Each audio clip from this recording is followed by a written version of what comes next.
اللہ تعالیٰ نے انسان کو بنایا ہے اور انسان بھولتا بار بار ہے اور خطائیں بھی بار بار کرتا ہے۔ خطا کرنے والا اور بھول جانے والا اللہ کی بارگاہ میں ایسا نہیں ہے کہ وہ ہمیشہ کے لیے ناکارہ ہے، بلکہ اللہ تعالیٰ نے اسے زندگی میں بار بار موقع دیے ہیں کہ تو اپنی خطاؤں سے اور اپنی بھول سے پھر سے دوبارہ اپنی اچھی زندگی میں آ جا، اور اسی کو ہم توبہ کہتے ہیں۔ توبہ کا جو آپشن رکھا گیا ہے انسانوں کے لیے، مسلمانوں کے لیے خاص طور پر، بہت ہمت والا ہے، دروازہ ہے،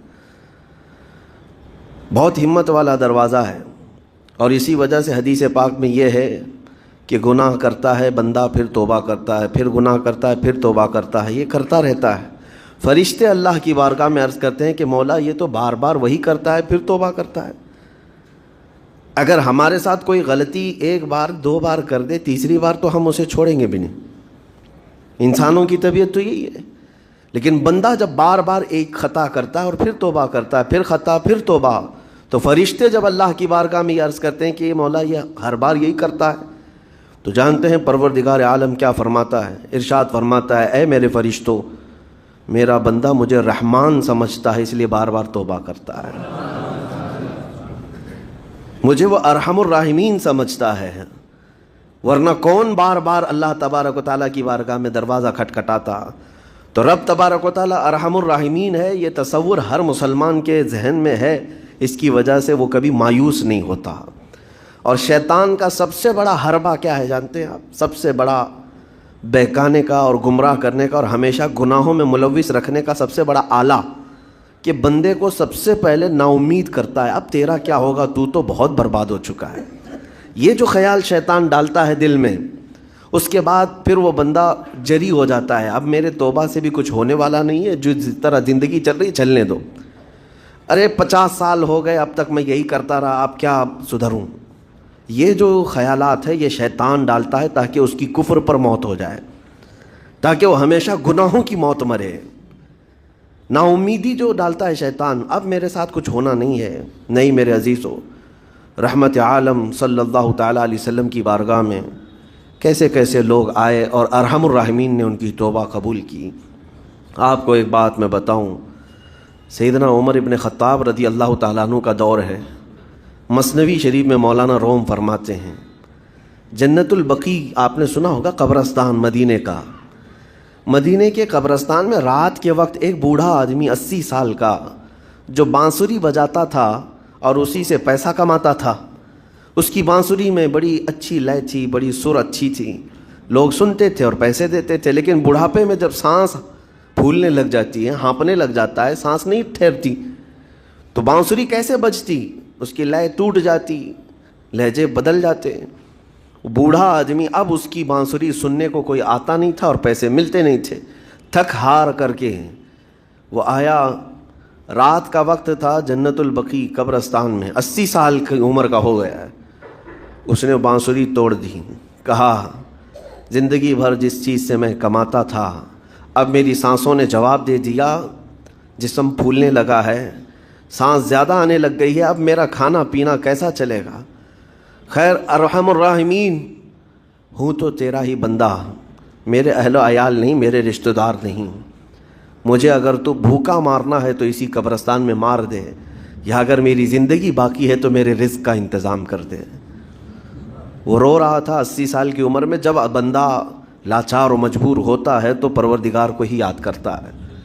جانتے ہیں عمر ابن خطاب رضی اللہ تعالیٰ عنہ امیر المومنین مسجد نبوی میں تھے اور ان کی آنکھ لگی تھی، خواب میں رسول پاک صلی اللہ تعالیٰ علیہ وسلم تشریف لائے، کہا عمر اللہ کا حکم ہے جنت البقیع میں جاؤ، ایک بھوکا آدمی کھڑا ہے، اپنے گھر سے کھانا لے جاؤ اور اس کی ضرورت کا انتظام کرو۔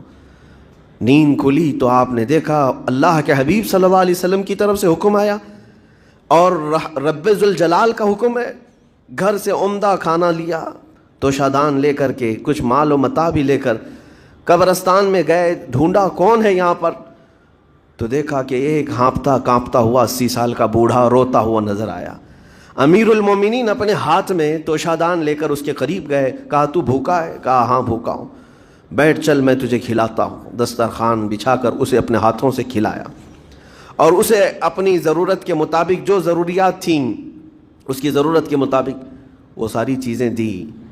وہ بوڑھا پوچھتا ہے آپ کون ہیں؟ حضرت عمر فاروق نے کہا میں عمر ابن خطاب ہوں. وہ ڈر گیا. حضرت عمر سے کون نہیں ڈرتا تھا کہ کہیں یہ کھلا پلا کر کے مجھے کوڑے نہ ماریں کہ زندگی بھر بانسری بجانے والا آج پکڑا گیا ہے, ہاں آج مجھے یہ سزا نہ دے دے. وہ کانپنے لگا. کہا کہ آپ یہاں کیسے؟ حضرت امیر المومنین کہتے ہیں میں خود نہیں آیا, مجھے اللہ کے رسول نے بھیجا, اور رب تبارک و تعالیٰ کا حکم آیا تھا کہ تو بھوکا ہے اور تو نے رزق مانگا ہے اور مجھے تیرے رزق دے کر کے بھیجا گیا ہے. وہ چیخ مار کر کے گر پڑا زمین پر اور رونے لگا, اپنے ہاتھ پھیلا کر کہا سچ فرمایا مولا تو ارحم الراحمین ہے. 80 سال تجھ سے دور بھاگتا رہا, ایک بار کیا تجھے میں نے پکارا, تو نے وقت کی امیر المومنین کو کھانا دے کر بھیج دیا. اللہ رب العزت کی بارگاہ میں نا امیدی اور مایوسی جو شیطان لاتا ہے اس سے بندے بھٹک جاتے ہیں, بہک جاتے ہیں, انہیں توبہ کی توفیق بھی نہیں ملتی. اسی لیے میرا مولا فرماتا انا عند ظنی عبدی بی, رب تعالیٰ فرماتا میرا بندہ میرے بارے میں جیسا گمان کرتا ہے میں اس کے ساتھ ویسا سلوک کرتا ہوں. تم کیا گمان کرتے ہو؟ وہ سخت پکڑ کرے گا, ابھی مار ڈالے گا. وہ غفار ہے, قہار ہے, جبار ہے, لیکن ساتھ میں وہ ستار بھی ہے, وہ رحمان بھی ہے, رحیم بھی ہے. اگر رب تبارک و تعالیٰ ہر چیز پر پکڑ کرتا تو ہمارا تو جینا ہی نہیں تھا. یہاں پر اتنے گناہ ہو چکے, اور وہ رب تعالیٰ فرماتا وسعت رحمتی کل شیء, میری رحمت نے ہر چیز کو گھیر رکھا ہے. اللہ رب العزت بندوں کو معاف کرنے کا اظہار زیادہ فرماتا ہے. اور جانتے ہیں آپ گناہ جب عام ہوتے ہیں, میں آپ کو اپنے گھر کی بات بتا دوں, میرے گھر میں آپ 4 دن کے مہمان بن کر کے آئے ہیں, کبھی میری کھڑکی توڑ رہے ہیں, کبھی دروازہ توڑ رہے ہیں, کبھی ہمارے گھر کے برتن پٹک رہے ہیں, کبھی فرشی اکھاڑ رہے ہیں. کب تک برداشت کروں گا؟ آپ کو نکال کر باہر کر دیں گے, مہمان نہیں, یہ بلا ہو گئی, گھر سارا اجاڑ رہا ہے. ایک چیز پر چھوڑ دیا جائے, 2 چیز پر چھوڑ دیا جائے, یہ انسانوں کی فطرت ہے, انسانوں کی فطرت. لیکن رب کائنات اپنی کائنات میں ہم بندوں کو اتارا ہے, ہم نے کیا نہیں بگاڑا, اپنے گناہوں سے اس کی زمین کو لال کر دیا. ہاں اس کی نافرمانی سے ہم نے اس کائنات کے رنگ کو بدل دیا. کھلے عام گناہ, ننگا پن, بے حیائی, عیاشی, سب کچھ ہوتا رہا. اس کی کائنات ہے, اس کی زمین ہے, اس کی سلطنت ہے. اور ان گناہوں کی وجہ سے جانتے ہیں آپ, سمندر اللہ کی بارگاہ میں عرض کرتا ہے کہ مولا تو مجھے اجازت دے دے, میں ایسی طغیانی لاؤں گا کہ یہ سب ہلاک ہو جائیں گے. ہوائیں اللہ سے اجازت مانگتی ہیں, تو مجھے شدت دے دے, میں اتنا تیز اڑاؤں گی کہ ان کے پرخچے اڑ جائیں. لیکن جانتے ہو اللہ کی طرف سے جواب کیا آتا ہے؟ سمندر کو بھی رب تعالیٰ فرماتا, ہواؤں کو بھی کہتا ہے رب تعالیٰ رک جاؤ, میں میرے بندوں کے انتظار میں ہوں, میرے بندوں کی توبہ کے انتظار میں ہوں کہ میرے بندے میرے پاس لوٹ آئیں گے. اسی لیے اللہ کے حبیب صلی اللہ تعالیٰ علیہ وسلم ارشاد فرماتے ہیں اللہ تعالیٰ کو سب سے زیادہ خوشی کس بات کی ہوتی ہے جانتے ہیں؟ رب تعالیٰ اپنے بندوں سے کب خوش ہوتا ہے؟ مثال دے کر کے میرے آقا نے فرمایا, مثال دے کر سمجھایا. صحرا میں, ڈیزرٹ میں ریتیلے میدان ہوتے ہیں, اس کا سفر بڑا ڈینجر ہوتا ہے. آج بھی ڈیزرٹ ہیں بہت سارے, سہارا ڈیزرٹ کا نام سنا ہوگا آپ نے. ہم گئے ہیں 200-250 کلومیٹر تک آپ چلتے رہو گاڑی, نہ ایک درخت نظر آتا ہے, نہ پہاڑ نظر آتا ہے, نہ گھر نظر آتا ہے, کچھ بھی نہیں. اس طرف میدان ریت کا اور آسمان لگا ہوا دکھتا ہے, ادھر بھی آسمان, تنہا ہم اکیلے نظر آتے رہتے ہیں. صحرا کا جو سفر ہوتا ہے بہت کٹھن ہوتا ہے. نبی پاک صلی اللہ تعالیٰ علیہ وسلم مثال دیتے ہوئے ارشاد فرماتے ایک بندہ اپنی اونٹنی لے کر, اس پہ ساز و سامان لے کر کھانے پینے کا صحرا کے سفر پر تھا, اور صحرا میں کھانا پانی بہت مقدار میں لی جاتی ہے کیونکہ کچھ ملتا نہیں, اور جلد سے جلد وہاں سے سفر گزار کر کے آنا. ایک بار اگر راستہ بھٹک گیا موت ہو جاتی ہے, وہاں پہ راستہ ملے گا نہیں. جس طرف بھی جاؤ تو لگے گا سیدھا ہی چل رہا ہوں, ڈائریکشن ہی نہیں پتہ ہوتے صحرا میں. حضور پاک صلی اللہ علیہ وسلم فرماتے ہیں ایک بندہ صحرا کے سفر میں اپنی اونٹنی کے ساتھ ساز و سامان لے کر سفر پر تھا. بیچ راستے میں اسے نیند آئی, سویا, سو کر کے اٹھا تو دیکھا اس کی اونٹنی ساز و سامان کے ساتھ غائب ہے. صحرا میں, بیچ صحرا میں. اب جو سواری تھی وہ غائب ہے، کھانا پانی تھا وہ غائب ہے، کچھ نہیں ہے ساتھ میں۔ گھبرا گیا، پریشان ہوا، اپنی اونٹنی کو ڈھونڈتا ڈھونڈتا تھک گیا، کبھی ادھر کبھی ادھر، کبھی ادھر کبھی ادھر، ہر جگہ کہیں کوئی نشان نظر نہ آئے۔ اور جب سواری نہیں ہے تو اب کئی 100 کلومیٹر کا بغیر کھانے پینے کے کیسے سفر کرتا؟ تھک ہار کر کے دوسرا دن ہو کہ تیسرا دن ہو، ایک جگہ وہ بندہ سو گیا، پھر سے سو گیا، اب راستہ بھی نہیں ملتا۔ سویا تو نیند سے اٹھا جب تو دیکھا اس کی اونٹنی بھی موجود ہے، اس کا ساز و سامان بھی ہے۔ یہ مثال ہے، یہ مثال ہے۔ میرے آقا صلی اللہ علیہ وسلم صحابہ سے اب پوچھتے ہیں، اے میرے صحابہ بتاؤ اس بندے کو جو صحرا میں گمشدہ اونٹنی جس کی مل جائے اسے خوشی کتنی ہوگی؟ صحابہ کہتے ہیں یا رسول اللہ اس کی تو جان میں جان آ گئی ہوگی، کیونکہ وہ جانتے تھے صحرا کا سفر کیا ہوتا ہے۔ کہا سب سے زیادہ اسے خوشی ہوگی کہ اس کا کھویا ہوا سامان مل گیا، کھوئی ہوئی سواری مل گئی۔ میرے آقا صلی اللہ علیہ وسلم فرماتے ہیں گمشدہ اونٹنی کے ملنے پر جیسے اس مسافر کو خوشی ہوئی، اس سے کئی زیادہ بڑھ کر کے رب تعالیٰ کو اس وقت خوشی ہوتی ہے جب ایک گنہگار بندہ واپس توبہ کر کے اس کی بارگاہ میں آتا ہے۔ رب تعالیٰ کی بارگاہ میں جب بندہ پلٹ کر کے آتا ہے، رب تعالیٰ فرشتوں پر اس بندے کو دکھا کر رشک کرتا ہے، ارشاد فرماتا ہے میرا بندہ میرے پاس آ گیا، میرا بندہ میرے پاس آ گیا ہے۔ میں نے قرآن پاک کی وہی آیت تلاوت کی ہے جس میں اللہ تعالیٰ فرماتا ہے وَالَّذِينَ إِذَا فَعَلُوا فَاحِشَةً أَوْ ظَلَمُوا أَنفُسَهُمْ ذَكَرُوا اللَّهَ فَاسْتَغْفَرُوا لِذُنُوبِهِمْ۔ یہ چوتھے پارے کی آیت ہے۔ اللہ تعالیٰ فرماتا ہے وہ لوگ جنہوں نے برائی کر لی یا اپنی جان پر ظلم کیا، یعنی گناہ کیا، پھر اللہ کو یاد کر لیا اور توبہ کر لیا، اللہ فرماتا ہے وَمَن يَغْفِرُ الذُّنُوبَ إِلَّا اللَّهُ، تو بتاؤ لوگوں اللہ کے علاوہ کون ہے بخشنے والا؟ لیکن شرط رب تعالیٰ یہ فرماتا وَلَمْ يُصِرُّوا عَلَى مَا فَعَلُوا وَهُمْ يَعْلَمُونَ، لیکن ایک بات ہے کہ وہ جس چیز سے توبہ کر کے آ رہے ہیں اس پر پھر مزید اصرار کر کے جمے نہ رہیں، چھوڑ دیں ایک بار، جان بوجھ کر کے پھر اس چیز پر نہ لگے رہیں۔ یہ آیت کب نازل ہوئی تھی میں آپ کو بتاؤں، دو صحابہ تھے، دونوں گہرے دوست تھے، بہت ہی گہرے دوست، مدینے کے رہنے والے۔ اس میں سے ایک صحابی تجارت کے لیے جا رہے تھے اور ان کے گھر بار میں ان کی بیوی تھی بس اور کچھ نہیں، تو اپنے دوست سے کہا کہ میں جا رہا ہوں، مجھے آنے میں تاخیر ہو سکتی ہے، میرے گھر پر اگر کبھی سودا سلف لانے کی ضرورت پیش آئی تو میری بیوی کو یہ پہنچا دینا ساز و سامان۔ یہ کہہ کر کے وہ تجارت پہ چلے گئے۔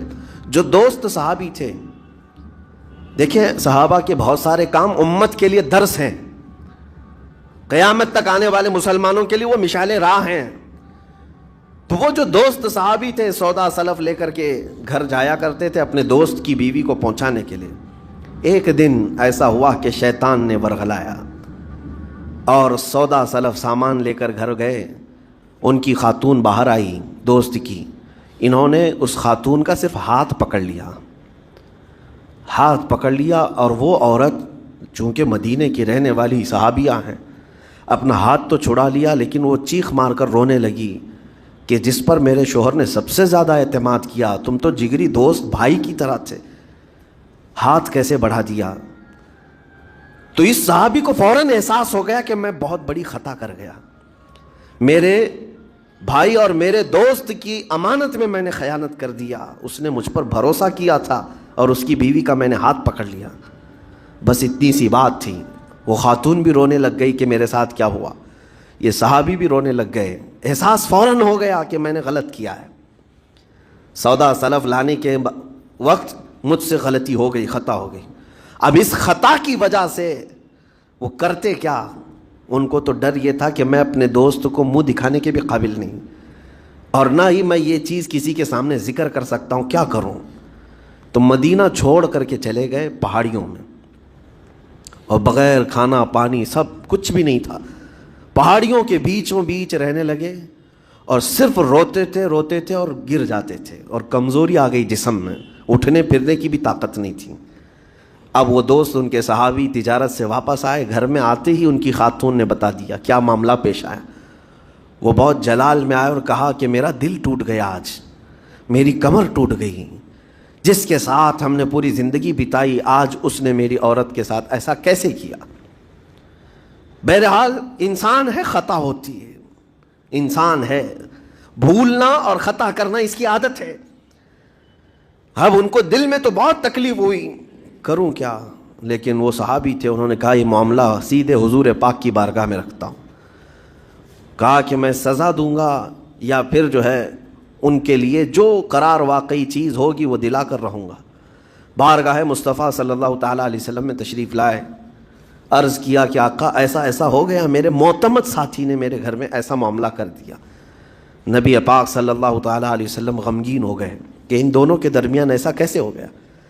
پھر تھوڑی دیر کے بعد رحمت عالم صلی اللہ علیہ وسلم جو غیب داں نبی ہیں، ہر چیز کو جانتے بلکہ اپنے امتیوں کے احوال سے باخبر رسول ہیں، نبی پاک صلی اللہ تعالیٰ علیہ وسلم اپنے اس غریب صحابی کے حالات معلوم کیے.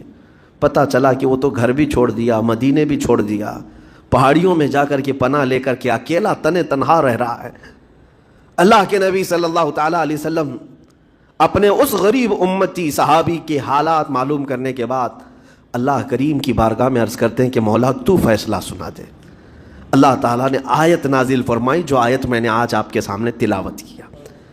اللہ تعالیٰ فرماتا ہے والذین اذا فعلوا فاحشة او ظلموا انفسهم، جن لوگوں نے گناہ کر لیا یا اپنی جان پر ظلم کیا ہے، پھر ذکروا اللہ فاستغفروا لذنوبہم، اللہ کو پھر جلدی یاد کر لیا اور توبہ کر لیا. رب تعالیٰ فرماتا ومن یغفر الذنوب الا اللہ، محبوب بتاؤ اللہ کے سوا کون ہے گناہوں کی بخشش کرنے والا.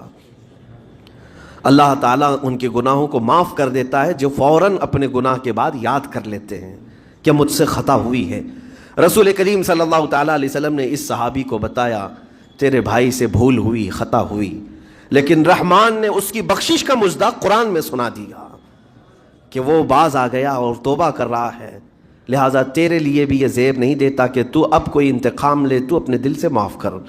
یہ صحابی تھے، اللہ کے نبی صلی اللہ علیہ وسلم کے پروردہ تھے، نفسانیت اور خواہشات کے نہیں.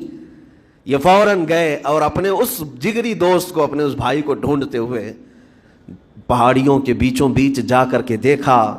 ان کی حالت بہت خستہ تھی، کمزور ہو گئے تھے اور روتے روتے اتنا تھک گئے تھے، نہ کھانا ہے نہ پانی ہے. بس یہ کہ ان سے خطا کیا ہوئی تھی، اپنے دوست کی عورت کا ہاتھ پکڑ لیا تھا. بس میرے عزیزو اس سے بڑا نہیں. ہاتھ پکڑنے پر ان کو اس قدر احساس تھا کہ مدینہ چھوڑ دیے. لوگ یہاں پورے کے پورے گناہ میں ڈوب جاتے ہیں، زنا میں ڈوبتے ہیں، انہیں احساس تک نہیں. یہ صحابی گئے اور جیسے ہی یہ گئے تو وہ ہوش میں آئے اور رونے لگے کہ میرا بھائی آ گیا اور اب شاید یہ انتقام لے گا، بدلہ لے گا، مجھے مار ڈالے گا، کیونکہ میں نے اس کا اعتماد توڑا، اس کا بھروسہ ختم کیا. لیکن یہ صحابی گئے اور ان کا ہاتھ پکڑا اور اپنے سینے سے لگایا. کہا کہ تو بھی ابن آدم ہے، میں بھی ابن آدم ہوں، انسان ہے، خطا ہو گئی، لیکن بشارت ہے تجھے کہ اللہ نے قرآن میں محبوب کی بارگاہ میں آیت اتاری، تیری بخشش کا پروانہ اتار دیا. وہ اس قدر خوش ہوئے کہ اس صحابی کو تھام لیا اور کہا میں تو مایوس ہو کر پورے گھر بار سب چھوڑ کر کے آیا تھا، لیکن میرا رحمان خدا بندوں کو کبھی چھوڑتا نہیں، کبھی اکیلا ہونے نہیں دیتا، وہ مایوس نہیں کرتا. میرے عزیزو آج ہمارے پاس وقت ہے جب ٹھوکر کھائیں تو فوراً احساس ہو جائے، جب غلطی ہو جائے. غلطیاں کس سے نہیں ہوتی، گناہ سب سے ہوتے ہیں. اور اسی لیے میرے آقا صلی اللہ علیہ وسلم ارشاد فرماتے ان بنی آدم خطاؤن وخیر الخطائین التوابون. آدم کی ساری اولاد خطا کرتی ہے، یعنی آدمی سب خطا کرتے ہیں، لیکن بہترین خطا کرنے والا وہ ہے جو خطا کرتے ہی توبہ کر لیتا ہے. توبہ کر لیتا ہے. کوئی رات تمہاری ایسی نہ ہو کہ بغیر توبہ کے سو جاؤ، کوئی صبح ایسی نہ ہو آپ کی جو اللہ تعالیٰ کی بارگاہ میں استغفار کر کے نہ شروع کرو. ہر دن توبہ کرو، ہر دن اللہ کریم کی بارگاہ میں استغفار کرو. اور قرآن کی ایک آیت میں آپ کو یہ بھی بتا دوں، 9ویں پارے سورہ انفال کی آیت ہے. اللہ تعالیٰ فرماتا ہے وَمَا كَانَ اللَّهُ لِيُعَذِّبَهُمْ وَأَنْتَ فِيهِمْ وَمَا كَانَ اللَّهُ مُعَذِّبَهُمْ وَهُمْ يَسْتَغْفِرُونَ.